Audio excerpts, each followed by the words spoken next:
Então, uma boa tarde para todo mundo. Essa é a disciplina de seminários do PPGFA 2025/2.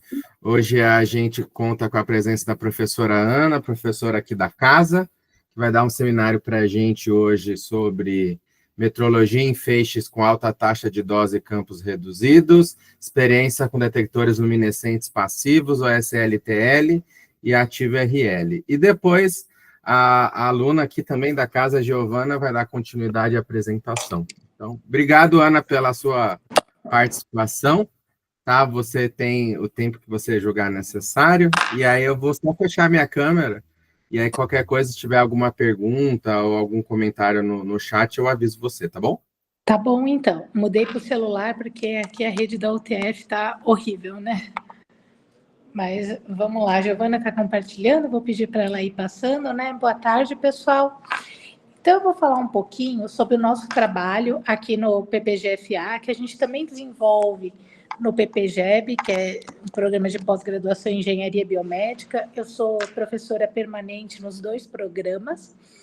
No PPGFA, em especial, eu trabalho com a parte de produção e caracterização e várias aplicações de detectores luminescentes. E hoje eu vou falar para vocês um pouco das aplicações mais tecnológicas que a gente vem tendo dos nossos detectores produzidos aqui na UTF-PR. E aí eu vou falar um pouco dos desafios e como que é essa aplicação.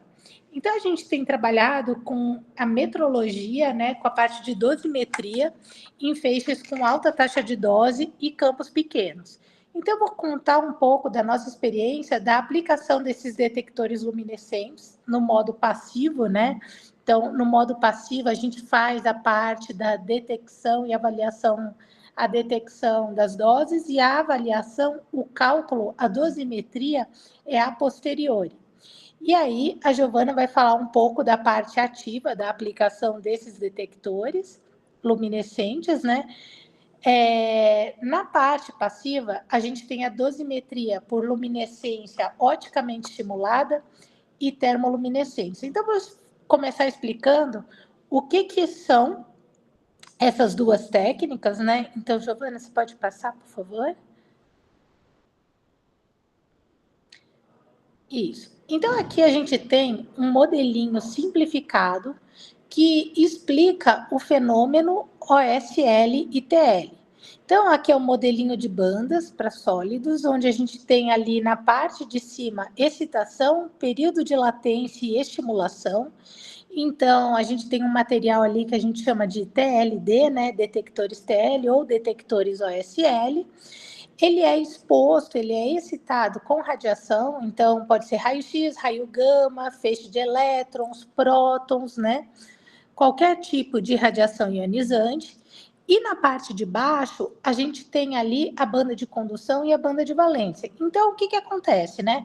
Quando o detector ele apresenta tanto a luminescência oticamente estimulada como a termoluminescência, ele vai ser exposto à radiação ionizante. Isso vai liberar cargas, né? Vai dar mobilidade para as cargas no material que podem ser aprisionadas ali no que a gente chama de armadilha de elétrons ou armadilha de buracos. Essas armadilhas de elétron ou armadilhas de buraco, eu não sei se para você está a Giovana, o microfone da Giovana talvez esteja em cima do modelo de bandas ali, não sei se para vocês aparece assim ou não. Não, tá normal. Então tá certo. Então a gente tem ali, né, a banda de condução e a banda de valência. E o que acontece? Chegou a radiação ionizante no material, ela transfere energia para o meio, e aí o que vai acontecer, né? Essas cargas elas podem ser armadilhadas ali entre a banda de condução e a banda de valência, que é a banda proibida, que é nessa banda, o material, quando ele é dito, né, dosimétrico ou apresenta OSL-TL, ele tem ali níveis de energia na banda proibida, que funcionam como essas armadilhas, né? Então, o que vai acontecer? Os elétrons ou buracos são aprisionados ali na banda proibida, e aí passa um intervalo de tempo, depois que cessou esse estímulo da radiação ionizante, onde eu tenho uma concentração estável de cargas aprisionadas nessas armadilhas, né? Então, os materiais que a gente trabalha, os materiais comerciais mais utilizados, por exemplo, óxido de alumínio, óxido de berílio, eles são produzidos para esse período de latência, né? Ele ser atingido de uma forma muito rápida. Então, o que acontece? Eu tenho uma concentração de elétrons e buracos ali estável, por exemplo, em 8 minutos. Cessou o estímulo, demora 8 minutos para estabilizar as cargas nas armadilhas. E aí, com o estímulo externo, por isso que a gente fala ali que são as técnicas luminescentes, com o estímulo térmico que acontece na técnica de termoluminescência ou estímulo óptico, que acontece na técnica OSL, essas cargas eu vou fornecer energia para que esses níveis ali na banda proibida sejam acessados e aí eu vou liberar essas cargas das armadilhas que estão ali, essas cargas que estão aprisionadas nas armadilhas. E aí o que acontece?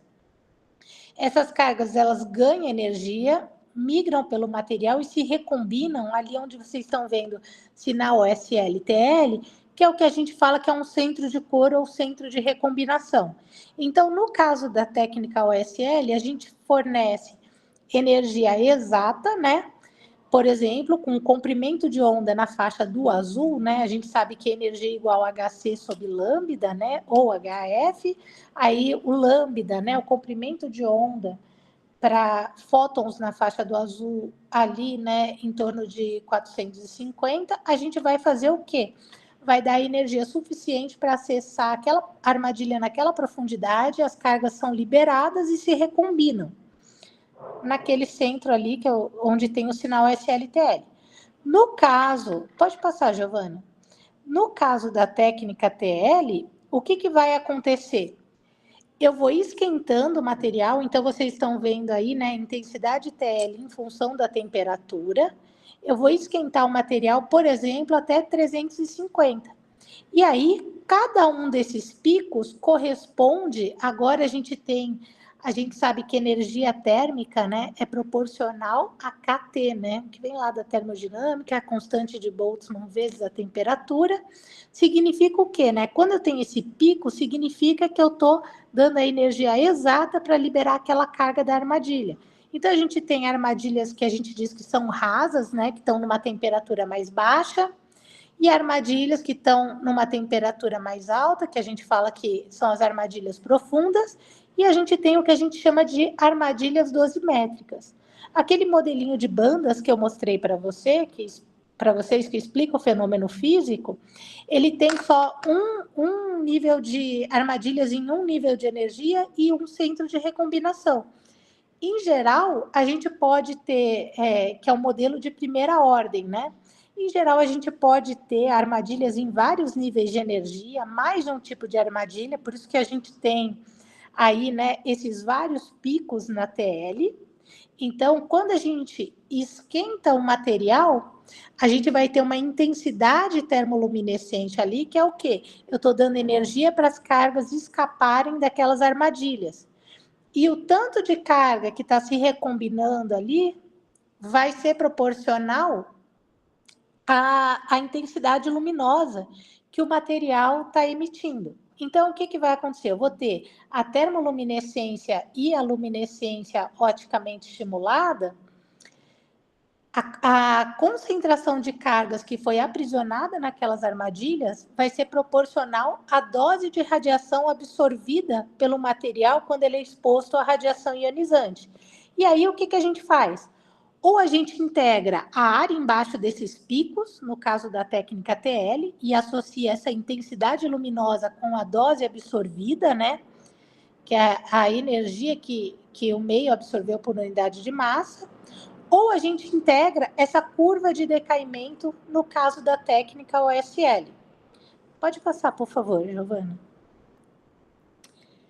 E aí eu vou falar dos desafios, né, das aplicações. Então, eu falei um pouquinho ali rapidamente da parte física, e eu vou falar o que são as taxas de dose alta e ultra alta, a Giovana também vai falar. Então, a gente tem várias aplicações de alta tecnologia, algumas ainda, como a que eu estou mostrando ali, a radioterapia flash, ela emprega campos de radiação, então eu vou entregar para um volume-alvo, para um tecido, um tumor que eu quero tratar, uma dose muito alta de radiação num tempo pequeno.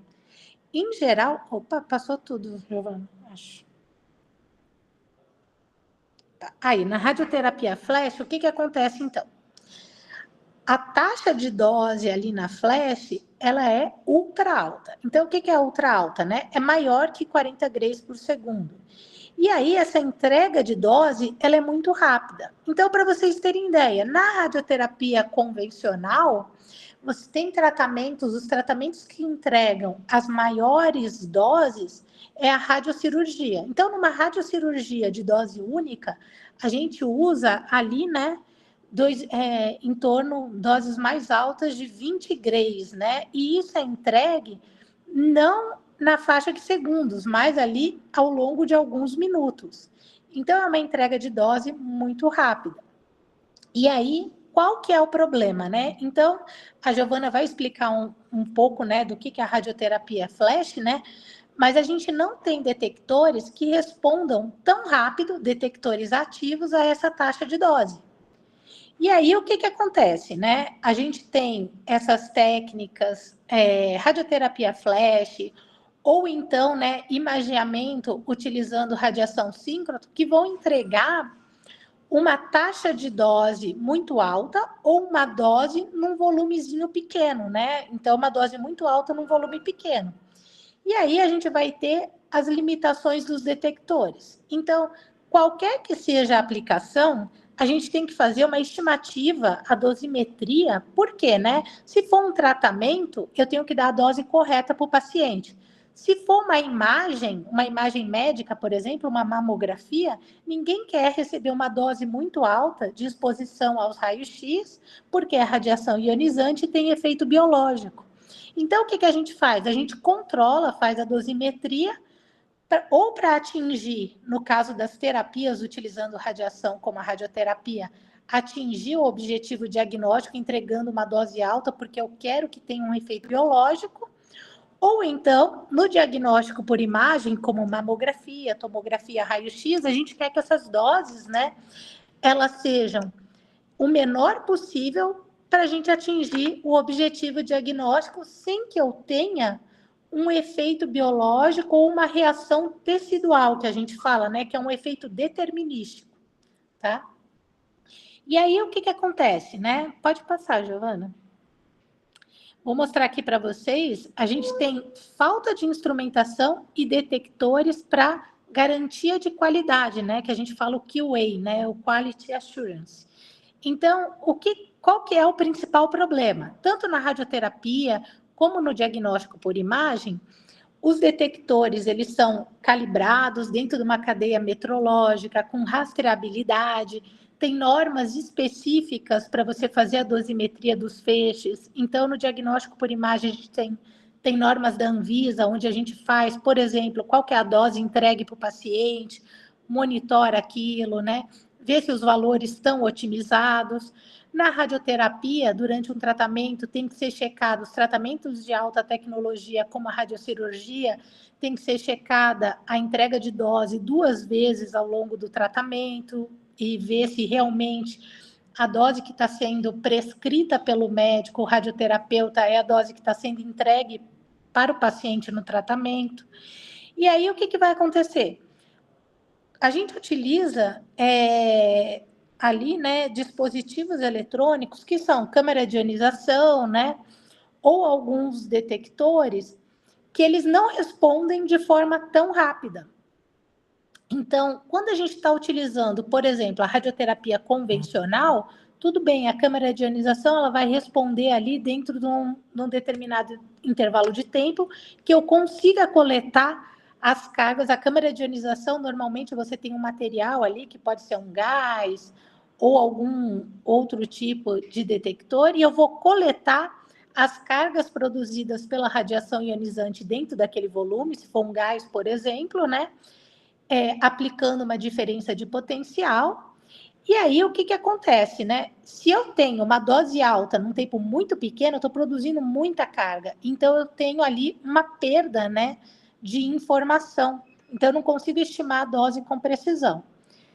Aí, eu coloquei ali para vocês, nessa imagem, a gente tem ali um sistema clínico que está mostrando várias fibras de vários diâmetros. Na primeira parte, é um sistema convencional de mamografia, e embaixo a gente tem, por exemplo, com radiação síncrotron, né? Então, assim, dá para ver que tem ali uma resolução bem melhor, né, nos outros dois sistemas. Só que qual que é a limitação? A gente não tem detector, a gente não consegue fazer controle de qualidade. Por exemplo, na mamografia, nenhuma mamografia pode exceder a dose glandular média de 10 miligramas. Então, aí eu não vou conseguir medir essa dose e fazer o controle de qualidade, né? Então, esse é o principal desafio. E aí que entra, né, a dosimetria luminescente nessas aplicações, que a gente está trabalhando um pouco com essa parte metrológica, né? Pode passar, Giovana. Então, aqui, esse é um experimento que foi feito lá no Laboratório Nacional de Luz por uma parceira nossa, que é a Thalita, que é pesquisadora na linha Mogno. Eu já vou falar para vocês como é que funciona a linha Mogno, né? Ela é uma linha para micro e nanotomografia. Eles trabalham bastante ali com amostras biológicas, então a Giovana circulou ali, né, as imagens, né? Por exemplo, esse trabalho, ele avaliou como que era o crescimento de uma raiz em várias condições de cultivo dessa raiz dentro de solo com vários nutrientes. E aí, o que a Thalita, ela percebeu, né? Vocês vejam que ali o FOV da imagem, ele é bem pequenininho, né? Então, o FOV é o campo de visão que a gente tem ali, né? Na linha Mogno, ele trabalha na faixa de nano e de micro, né? E aí, o que acontece? Nesse trabalho, a Thalita estava percebendo que as raízes dela estavam sendo afetadas pela imagem. Ou seja, ela queria avaliar o crescimento da raiz. Então, vocês vejam aí que nessa figura B a gente tem a parte do topo, né?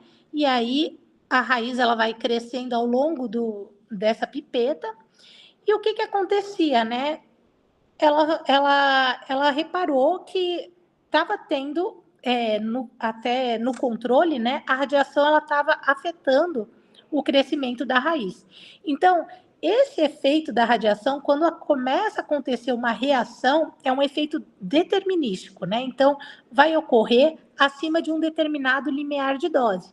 E qual que é esse limiar de dose? Acima de 100 milisievert, né? E se a gente for trabalhar com fótons, isso é na faixa ali de 100 miligramas, a gente começa a ter reações teciduais, que variam no tecido humano, são as mais diversas. Então, catarata, queimadura, né? Até a ocorrência, né, de um tumor, por exemplo. O que acontece aqui nesse experimento? Então, baseado nisso, eles não tinham a dosimetria do feixe e eles fizeram uma simulação de Monte Carlo para avaliar qual que era a taxa de dose ali. Então, a taxa de dose que eles estimaram na simulação era 8 grays por segundo por MA. Veja só, lá na linha Mogno, a corrente é de 100 miliampere atualmente, né? E eles demoram só para alinhar uma amostra. Eu acho que a gente fez esse experimento ali para alinhar os nossos detectores no feixe, foi em torno de 30 minutos. Então, assim, como é um campo pequeno, tem essas dificuldades de alinhamento. Então, com certeza, as doses, os 100 miligramas já tinha passado faz tempo, né?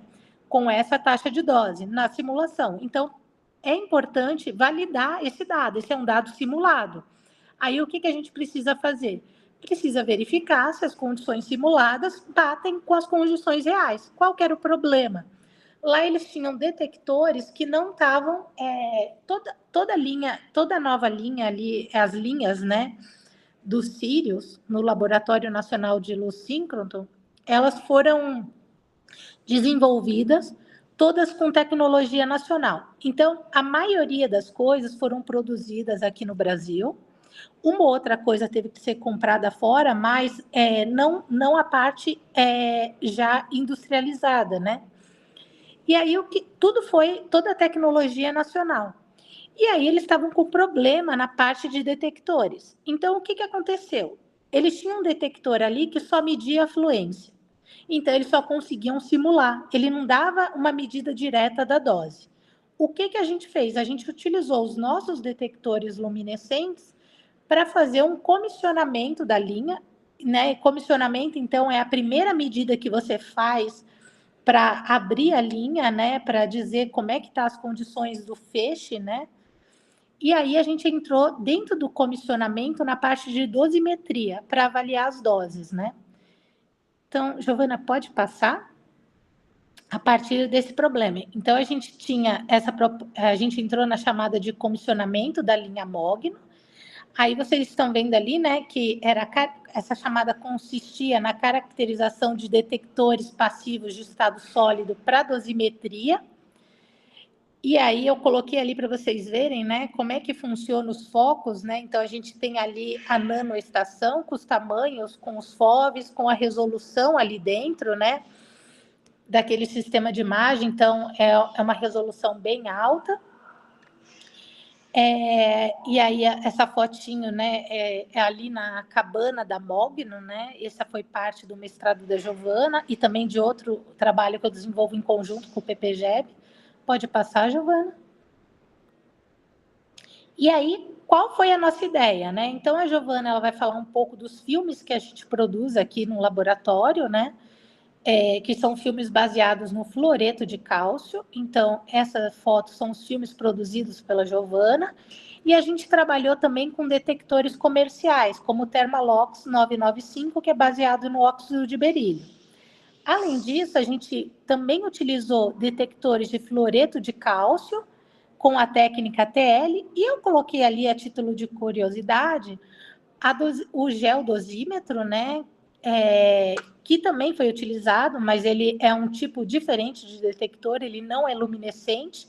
Eu coloquei ali só para vocês verem, né? Porque ele é baseado em outro fenômeno, tem a polimerização do gel conforme incide o feixe de radiação. Então, em tempo real, eu consigo ver ele indica a presença de radiação e depois a gente faz uma imagem de ressonância magnética para, por meio da densidade ótica, quantificar a dose que o gel foi exposto, né?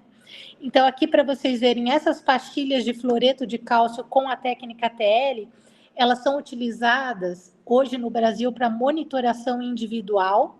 Então, todo trabalhador que é exposto à radiação, ele tem que utilizar dosímetros e são baseados, hoje em dia, no Brasil, é certificado pela Comissão Nacional de Energia Nuclear para prestar monitoração individual somente detectores TL e OSL, que são essas duas técnicas que eu estou mostrando aqui para vocês hoje. Pode passar, Giovana, por favor?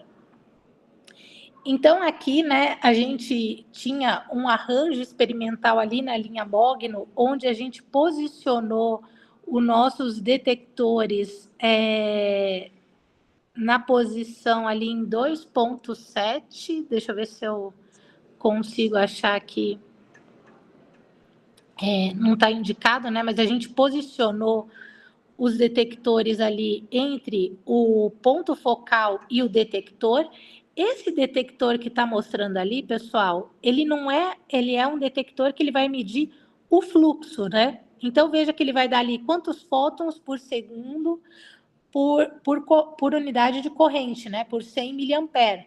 Mas, e veja que ali a linha Mogno, ela trabalha com que energias, né? 22 keV, que está ali no valor, né? 39 keV e 67,5. A gente fez as medidas de dosimetria para 22 e 39 e atualmente a gente está com um projeto com que é até financiado pela FAPESP, com uma aluna de lá, que está fazendo a parte de comissionamento para 67,5 keV, para fazer a dosimetria. Então, quando a gente tem afluência, se a gente tiver, por exemplo, coeficiente de atenuação do material, a gente faz umas continhas ali de dosimetria e consegue calcular qual que é a dose. Qual que é o problema? A fluência que eles tinham medida no detector não batia com a fluência que a gente estimou com os detectores TL e OSL. Então, a primeira coisa é que o feixe ele estava com um valor ali de fluxo, né, na amostra, cerca para 39 keV, se eu não me engano, 10 vezes menor, né? A gente mediu esse fluxo com óxido de berílio. O detector que eles usam é esse Pi-Mega aqui. Pode passar, Giovana. Então, a gente foi lá, né? O que a gente fez?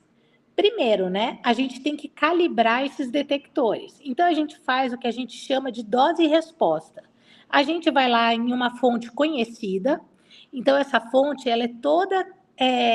todos os valores de dose que a gente tem ali naquela fonte, eles são previamente medidos. Então, essa fonte, ela é um padrão secundário, né, que a gente diz. E aí a gente tem uma confiabilidade, uma rastreabilidade dessa fonte. Então, a gente calibra os nossos detectores usando uma fonte de referência.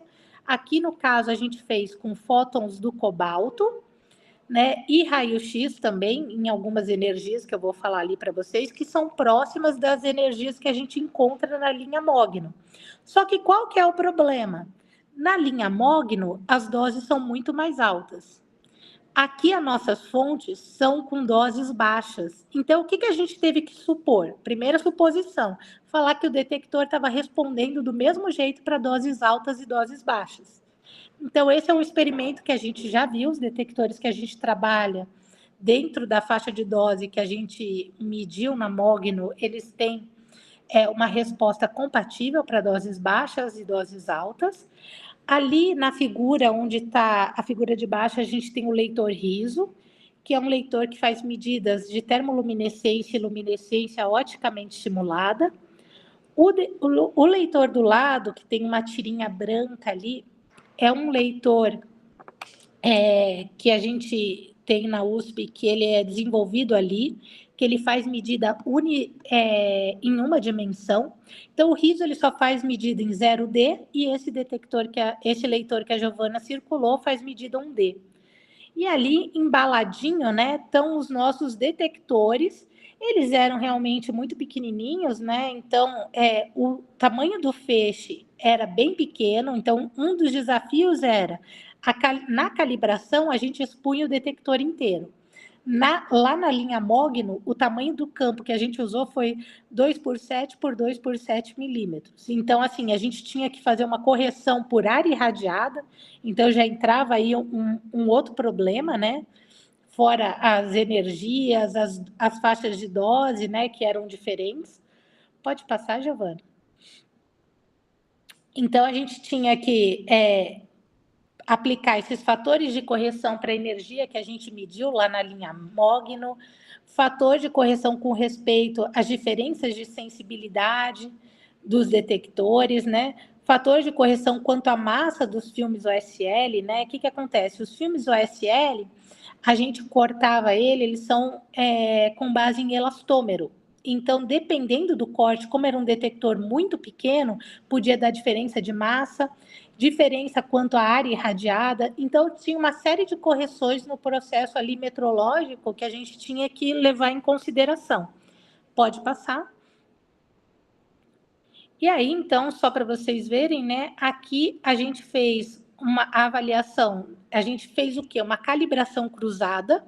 Então, a gente fez uma calibração para uma energia que a gente conhecia lá no laboratório, né? Com fótons e doses baixas, e leu aquela intensidade luminosa naquela calibração para doses baixas. E a partir daí, a gente tinha os tempos de exposição, as doses medidas naquela calibração, a gente avaliou qual que era a taxa de dose, ou seja, né, quanto de dose era entregue na posição da amostra, ali no ar, por unidade de tempo, fazendo essas medidas, né, de calibração cruzada. Então, a gente tem aí, né, a dose em função do tempo e o coeficiente ali angular, o A, ele dá essa taxa de dose, que é 72 miligramas por segundo, nesse caso aí para fluorita, e 67, acho que está trocado, né? 72 para o óxido de berílio, 67 para a fluorita, se eu não me engano. Pode passar, Giovana. E aqui a gente mediu com vários filmes feitos na UTF-PR, que são esses filmes ST, com pastilhas TL produzidas lá na USP e com o detector comercial de óxido de berílio. E com todos os detectores, a gente avaliou a mesma taxa de dose. Então, isso mostra que as nossas medidas estão bem confiáveis, porque bateu o resultado de 4 detectores diferentes, né? Isso aqui para energia de 39 keV. Pode passar, Giovana? E aí, aqui a gente tem uma medida 1D que a Giovana fez com o filme dela. Então, veja que o filme, né? A gente posicionou, se vocês verem ali a medida, onde era solo, aquela cubeta que vocês viram no experimento simulado, a gente fez essa medida de dose, agora utilizando os filmes na posição da raiz, para avaliar qual que foi a dose absorvida pela raiz. Consegue dar play, Giovana? Não tá... Acho que dá para ver, né? Essa é uma medida lá, como é que a amostra estava rodando, a gente consegue ver o detector aí, né? A Giovana já reconstruiu essa imagem mais bonita, né? Mas acho que vocês estão vendo o solo, né? Aí aparece o detector, né? E aí a gente calculou qual que era a dose aí. E realmente a gente viu, comparando, né, as medidas que a gente estimou de dose com a medida que foi feita lá no trabalho simulado, ela estava menor e estava quantas vezes menor? Estava quantas vezes menor o fluxo na posição da amostra estava menor. Então, a gente viu que realmente a simulação estava ok, a medida experimental estava ok, só que o fluxo que está ali na linha Mogno não estava condizente com o que estava medindo no detector ativo, né, no PyMega. Tá? Então, essa medida foi feita ali, né, com aquele leitor que vai ler a intensidade OSL a cada 1 milímetro, né? Então, a gente consegue ver a distribuição de dose unidimensional. Pode passar, Giovana? E aí é só considerações agora, né? Então, os filmes que a gente produz aqui, né? A gente consegue fazer dosimetria 1D e 2D. Quando a gente envolve essas aplicações com alta taxa de dose, campo pequeno, tem várias correções que tem que ser feitas, né? A gente está partindo agora, a gente está construindo, a gente já fez um leitor 0D aqui, a gente quer fazer um leitor 2D, e a gente já tem algumas técnicas para dosimetria 2D aqui encaminhadas, né? Mas ainda temos os desafios de campo pequeno e de desenvolvimento de instrumentação para leitura dos filmes. Então, quem tiver interessado nessa área tem bastante trabalho para fazer, né? E não é só um trabalho da UTF-PR aqui, é um esforço mundial, né, para achar, fazer esses detectores. Eu mostrei lá no começo para vocês que um dos principais desafios é a instrumentação, não se tem detectores que respondem rápido o suficiente em campos de taxa de dose ultra alta, né? Pode passar, Giovana? E é isso, né? Então, acho que a Giovana pode fazer a apresentação dela e falar um pouquinho da Flash. Não sei se vocês querem fazer perguntas agora, se alguém tem. Pergunta não tenho, mas achei legal aquela reconstrução que vocês fizeram, hein? Tá mais bonita agora, Giovana. A Giovana já aprendeu a reconstruir, né, Giovana? Aquele ali eu fiz um GIF, daí ele perdeu a qualidade também. Não, mas dava para ver direitinho. Dava, né? Bem legal. Manda ver. Aí, tá. Então, eu vou falar mais agora da parte da RL. Não tá com a tela cheia ainda, Gil. Não? Então, peraí. Bota para compartilhar aquela tela inteira, sabe? Tá. Enquanto a Giovana vai colocando, eu vou contar para vocês que a Giovana, o mestrado dela foi com bolsa do CNPq de mestrado internacional pelo PPGFA.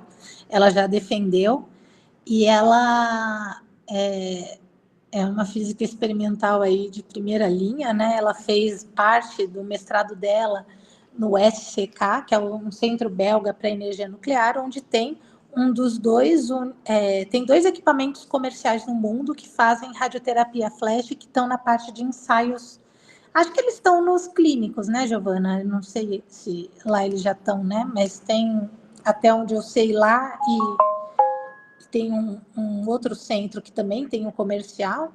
E a Giovana foi testar nossos detectores lá, né? A orientadora dela, inclusive, é lá do SCK. Isso Só mesmo. contando um pouquinho da trajetória da Giovana. Bem grande, bem cheio de coisa. Então, lá no SCK, eu fui ver a radioterapia flash em RL. A professora não explicou o que é RL, mas ela funciona como se fosse um OSL e um TL, só que ao invés, a recombinação das cargas, ela é pronta, então tem uma pronta recombinação quando o detector é irradiado, tá? Exposto à radiação. Então, ali nessa imagem, vocês podem ver onde está colado o meu detector, ele é esse quadradinho aqui, né?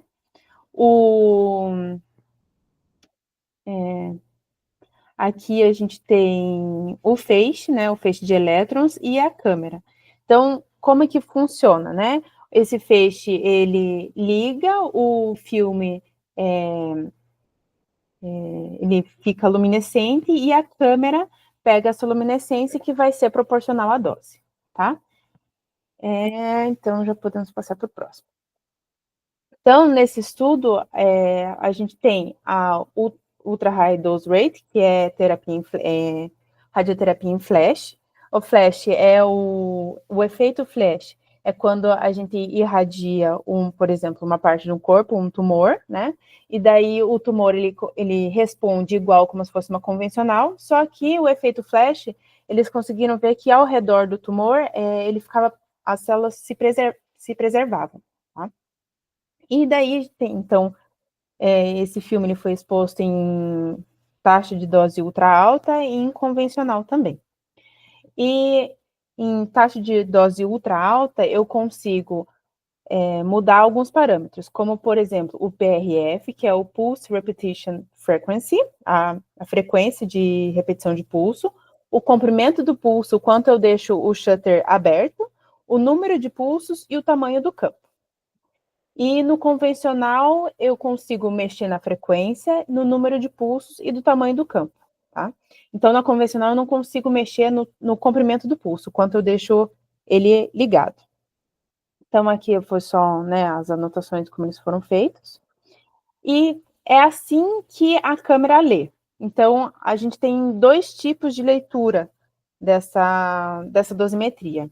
No A, aqui, é um modo sincronizado. Então, como que funciona esse modo sincronizado? O feixe, ele avisa para a câmera que ele vai disparar. Então, eu consigo pegar um pulso só, a câmera faz uma imagem, que é aquela imagem ali. E o modo não sincronizado, eu deixo a câmera gravando o tempo todo, certo? E daí, enquanto a câmera grava, eu disparo o pulso de elétrons, então eu consigo ter uma linha do tempo, né? Então, aqui no B é quando eu não tenho pulso, daí no segundo quadradinho eu tenho pulso, no terceiro, no quarto, no quinto, eu tenho pulso. Então, eu tenho um caminho de luminescência também, tá? Daí, aqui, foram testadas também 2 energias, para 7 MeV e para 9 MeV, tanto no modo convencional quanto no modo de ultra alta taxa de dose. Então, aqui era só para ver mesmo a diferença de luminescência, que aqui a gente deixa bem claro, né? Tanto nos 2 modos, que aqui, ó, no não sincronizado, ele por exemplo, aqui, né, em 200 e pouquinho, e no sincronizado ele é entre 20 e 60. Então, uma das coisas, né, que justifica isso é que no modo sincronizado é uma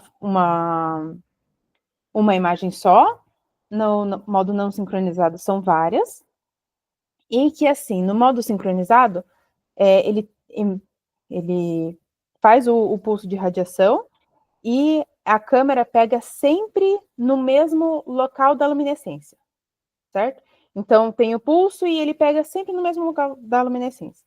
E no B, no modo não sincronizado, às vezes eu posso pegar em pontos mais altos, em pontos mais baixos, em pontos mais altos, em pontos mais baixos. Então, é isso que faz a diferença da quantidade, né, da luminescência mesmo.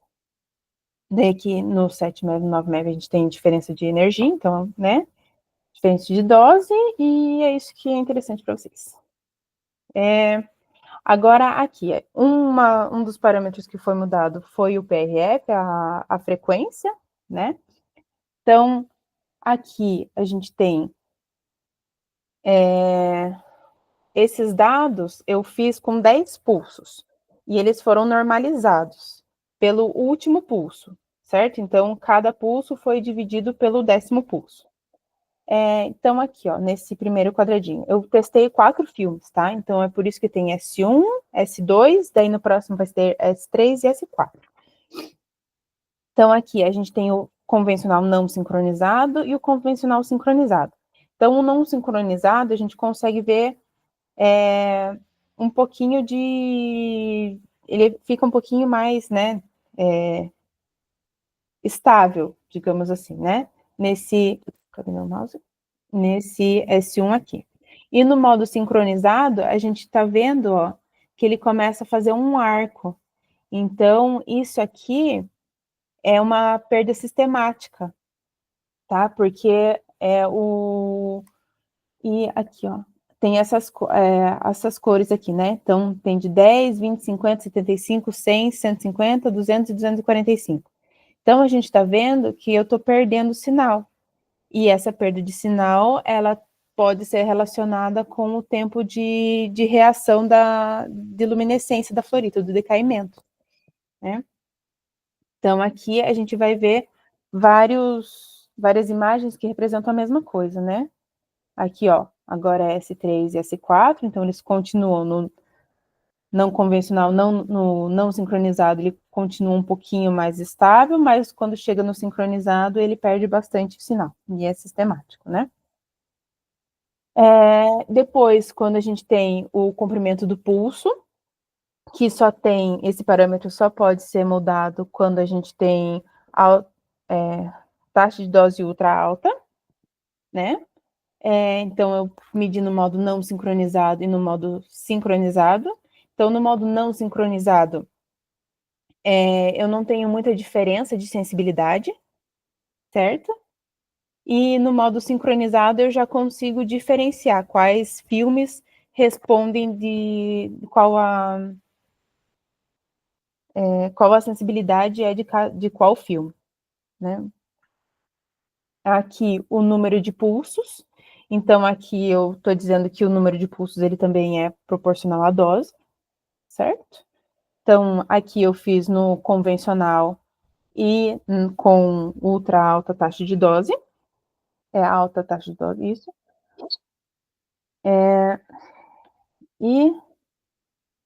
Peraí que eu voltei. Aqui.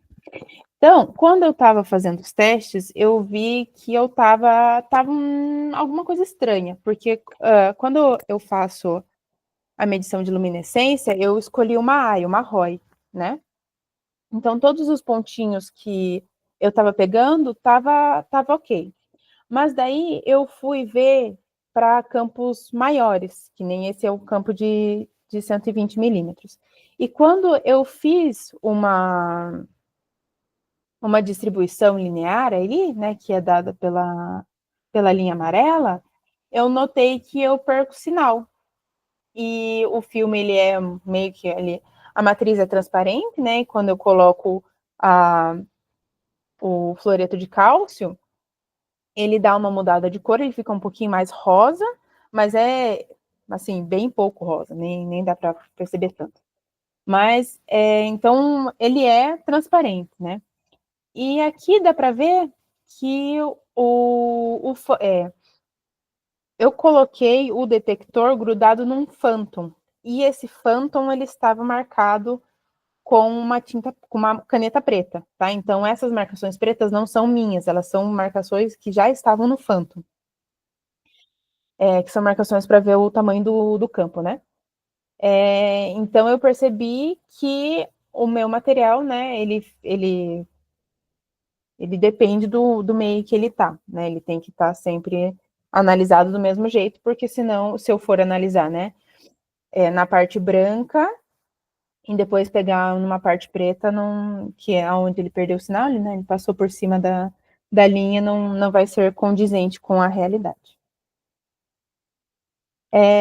E depois, aqui eu fiz um tamanho do campo. Para estudar o tamanho de campo, eu usei como referência um detector radiocrômico. O detector radiocrômico, ele irradia, né, ele é um filme meio que cinza, marronzado, assim, e daí quando irradia, espera o tempo de leitura, que são 2 ou 3 dias, ele fica mais escuro, né? Então eu usei esse detector como referência, que ele está sendo referência em dosimetria flash, para comparar com o meu filme, né? Então, esses que não tem tanto ruído é o filme radiocrômico, que são os mais escuros, e o rosa e o verdinho são os meus filmes, né? Então, aqui, ó, a gente tem 2 tamanhos de campo, de 18 milímetros e o de 30. Considerando, né, o tamanho do campo alinhado ali, eles estão bem bons, né? Eles estão similares na leitura. E o que mais me atrapalha nessa leitura aqui é a perda de sinal, né? Como eu tenho a perda de sinal aqui, ó, nesses 2 pontos aqui, né? Para fazer essa comparação, eu tenho que normalizar os dados.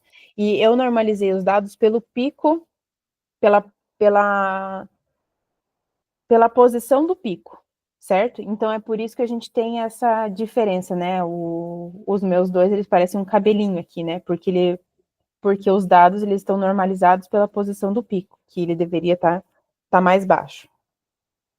Então, assim, pelo tamanho do campo, ele está bem similar ao detector de referência. Então, aqui é quando, né, nesses 2, no 18 e 30, é quando eu consigo pegar o feixe inteiro, certo? Ele não come, né, a linha amarela, ele não tem nada, daí ele tem o feixe, e daí ele não tem nada de novo. E daí, que são os 18 e o 30 milímetros. E daí, com 120, eu irradio, que é a da foto anterior. Quando eu irradio o filme inteiro. Quando eu irradio o filme inteiro e não pego em nenhuma parte que passa pela tinta preta, eu tenho um perfil de dose. E, ó, esse perfil de dose, ele é bem parecido com o perfil de dose do filme radiocrômico, que é o de referência na dosimetria flash. Né? Então, fica nem 10%, assim, né, 10% de erro aqui, mas está bem bonitinho. E é isso, esse que a Ana falou. E o que dá para fazer, né? Eu comparei ali com eles no tamanho de campo, mas eu também posso usar esse perfil de dose assim, né? Essa primeira coluna aqui é o filme de fluoreto de cálcio, o filme produzido, e o filme radiocrômico é esse segundo aqui, né? Então, eles estão bem similares. E é isso. Então, deixa eu parar aqui para não ficar num espelho infinito. Então, alguma